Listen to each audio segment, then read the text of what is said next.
We see a lot of Masonic emblems popping up here and there, gravestones, Masonic buildings.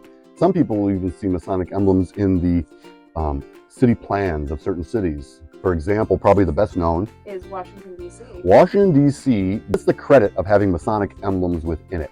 The simple truth is there's no real proof or evidence that those are truly Masonic emblems in there. In any kind of grid system of a city plan, you're going to find squares and triangles, and just naturally you're going to be able to draw some Masonic emblems in there because the square and compasses is related to that. Some people say that L'Enfant, the initial designer or the person that laid out the plan for Washington, D.C., was a Freemason. Now, there's not a lot of evidence that shows that he was a Freemason. There is some evidence that shows that he might have received the Entered Apprentice degree, but there's no evidence showing that he ever got any of the other degrees.